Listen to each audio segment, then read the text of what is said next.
for those interested in my double batches in the Brewzilla, I'll try and fill it right up. That's like halfway over the gallons. That'll get me 2 cubes. I could have went a little bit more.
G'day.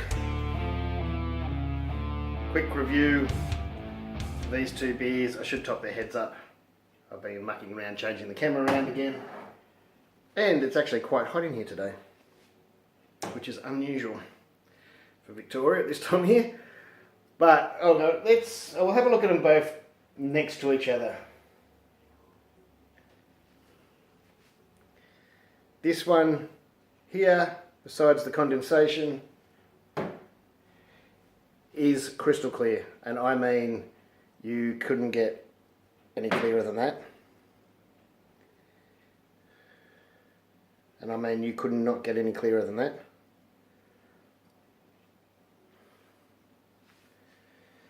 This one here, very cloudy. Now these two beers were a split batch, not just the same recipe brewed on 2 different days, or even the same day. This was a split batch. I did a double batch, or a single batch I guess, in the 65 litre Brewzilla, and they both went into cubes, and the next day I pitched them both. Now the first one here was pitched with Voss. It's a long story. I might have talked about it already, depends which direction this video goes.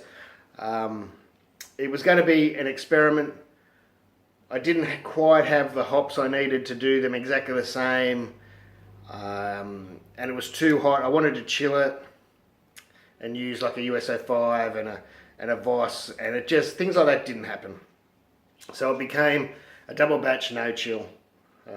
It was brewed at the end of January, so it was very hot. So this has been in the keg. This was Voss. It was finished within a week. It was in a keg. So this was in the keg by about February the 6th. And now so that's what, a month to March. It's been in 6 weeks or something in the keg. Now, as you can see, it's extremely cloudy. Well, it's not NIPA cloudy, but then again, I've had clearer NIPAs. It wasn't meant to be.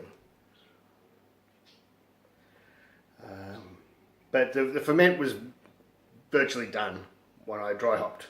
I'm not sure why it came out that cloudy.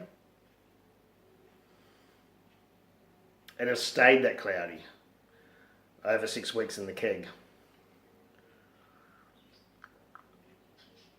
But it is really nice. It's lost a bit of the oomph right now after 6 weeks, of course. It's still nice now, very nice drinking, but it's just lost a little bit of that oomph, of that freshness of hops, which you'd expect. All the beers do it. It was transferred under pressure, all the usual that I do at the moment. You would have seen me drink this in videos. I can't remember exactly which one it was, and I would have said that I'm probably going to name this beer because it turned out so good. That hasn't happened yet. I haven't brewed it again. I'll do a brew video of it, brew it again, name it. Now, this beer, and actually you would have seen me dry hop that in Hints and Tips Firmzilla Part 5. I dry hopped this 150, 160 grams, whatever it was, through the bottom. That was in that video. This beer was also in that video. This was the beer in the all-rounder.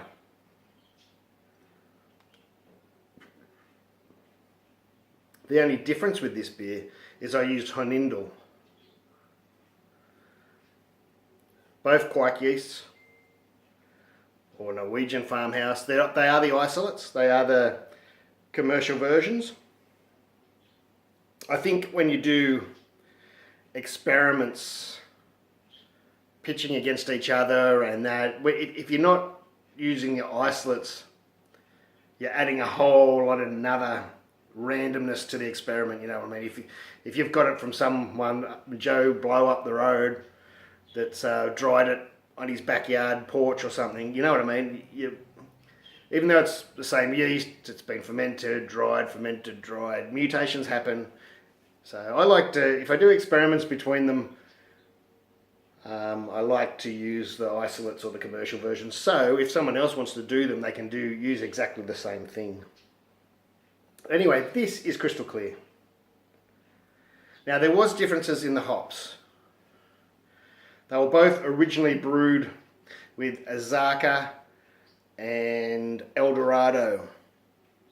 Now the reason I've used those hops is because I read or listened to a blog, it was a few months ago now, and I think there were people in America and they were trying to do an NIPA.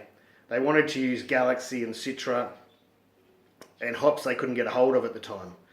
So instead they used Dorado and Azaka, and they said they were really happy with the product, and I think they were a commercial brewery, I think, and they continued to use it.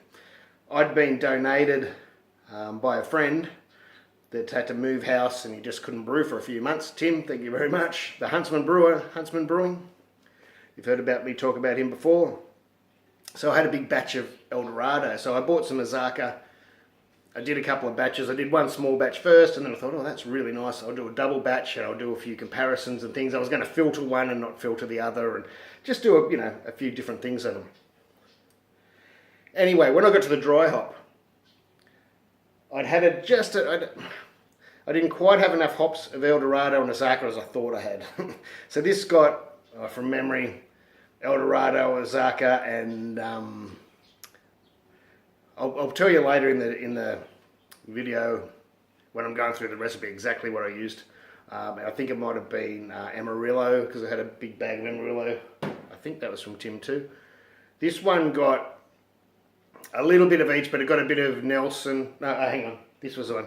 Got a bit of Nelson. This one got a bit of Nelson. This one got other stuff. Anyway, I'll either put it up on the screen now or we'll talk about it later in the video. But they were both dry hopped with the same amount of hops on the same day.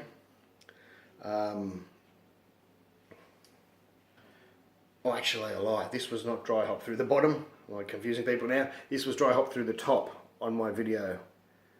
The hints and tips number 5, where I dry hop two beers through the top, and I said this was in the Firmzilla, but I said I'm going to dry hop through the top to make the experiment fair and equal, because this was in the all-rounder and it had to be dry hop through the top. So they'll both dry hop through the top on the same day. The Hornindal did take a day or two longer to ferment out. They both fermented out to about the same, but this did take a day or two longer. But that's it, I think this was in for 3 to 4 days, 4 days maybe, and this was in for like 6 days. That still doesn't explain, this. I could tell this was clear in the fermenter. But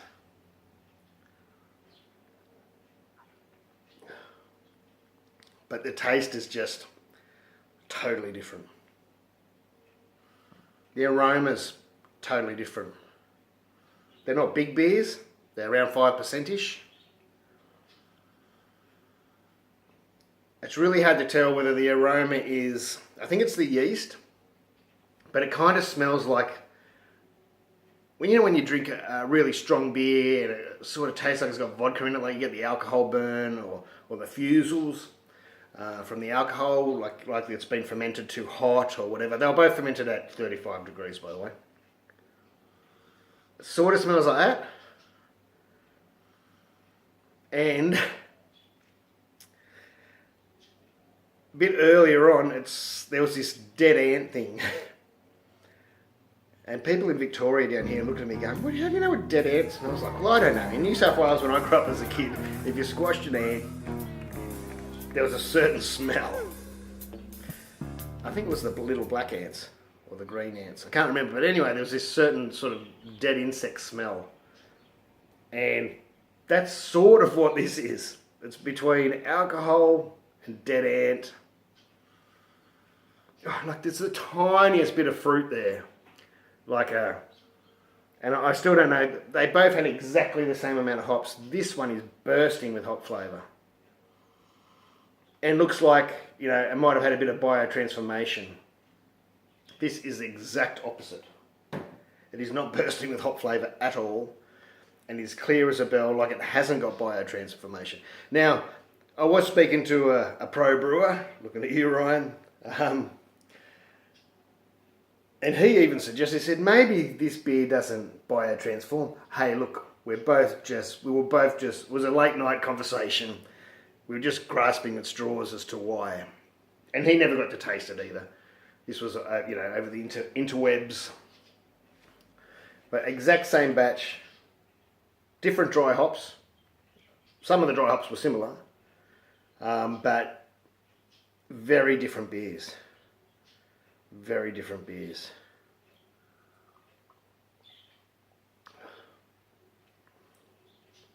Like, there was times I thought about throwing this beer, chucking it out. But you know, it's drinkable. It's drinkable, but when you compare it, when you've got other good beers on tap, and you go, you know, you're having good beers, and I've got this, and I've got the decoction lager, and I've got another IPA, the version 1 of the Stomping Ground clone I'm mucking around with. And then you got these two on the end. This is awesome. Yeah, it's getting to the end of its life, but I've been waiting to do a review. And then you get to this and you just go,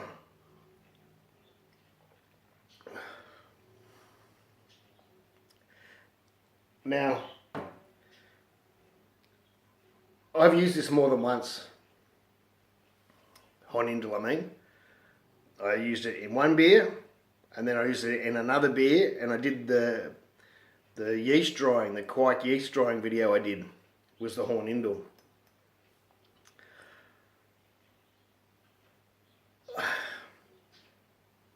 I'm scared to send it to the winner because I don't want them to be disappointed. And that's why it's taken me so long to announce the winner of the Hornindal, because the video I made of the yeast drying, you know, it was the day after I'd put it in a keg. I hadn't even tasted the beer yet. That beer was very average. Then I dried some yeast, I made another one, I didn't like it, so I said, bugger it, I'm doing a split batch just to make sure it's the actual yeast I don't like. And that's one of the reasons this experiment came up this way. I couldn't do it the original way, this was the second experiment. And so now, I've still got this Hornindal.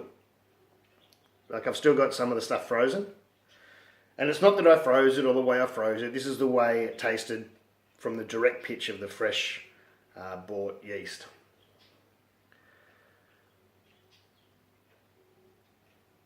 So, I do have a winner. I'm not going to announce it now. I may put it on the screen during the editing. But what I thought would be a good thing to do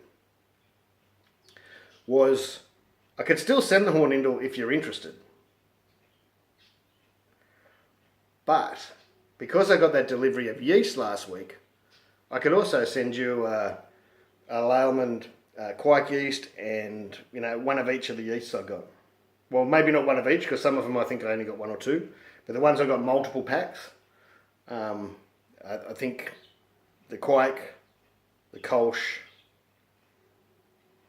and there was, maybe the NIPA yeast, the East Coast American yeast. 3 packs of yeast. So I guess, who's going to deny that? So I will. I'll write it up on the screen from the winners from the Hornindal competition, and I'll make this a winning video as well. Why not? This wasn't the plan, but there you go. So whoever's name comes up during the end of this video, you've won some frozen Hornindal if you still want it, and 3 packs of Laleman yeast. I think that's good. There you go. It's turned into a winning video after all. So I just spilt my beer. That'll be on the bloopers on the end. If you watch my videos to end, sometimes there's bloopers. Not all the videos, because I'm usually pretty perfect on camera. No, not at all. But some videos there's bloopers on the end. I know a lot of people don't make it to the end. A lot of my videos are long, like this one. It's gone to 15 minutes. This is just a tasting. It's lucky that most of this process of this video, I think the dry hopping and all that's already been in other videos, so I'll just reference that. Anyway, I'm talking too much. Cheers, thank you. Thanks to my patrons, thanks to my subscribers, thanks to my viewers, thanks to everybody. Share it if you like it. The video if you like it. And let me know what your experiences are. I'm not sure why this Voss stayed so cloudy. This wasn't the Laleman one. This was the White Labs Yeast Bay or whatever it is. The White Labs tubed one. But I'm not sure why it stayed cloudy after all this time. That cloudy. I do have an IPA at the moment with the Laleman in. I'm just cold crushing that now. Anyway, cheers. Thanks for watching. Congratulations to the winner. Woo woo. And I'll try and message you or message down below or something and send me your address somehow. Don't write it down below. There's a lot of weirdos in the world, including me. But you need to send it to me. And I'll talk to you later. Cheers. Thank you. Blah, blah, blah. Have a beer. Woo.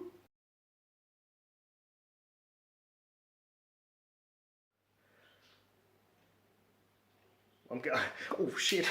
So I guess beer. The wife had him mop this yesterday. I'm gonna get in big trouble.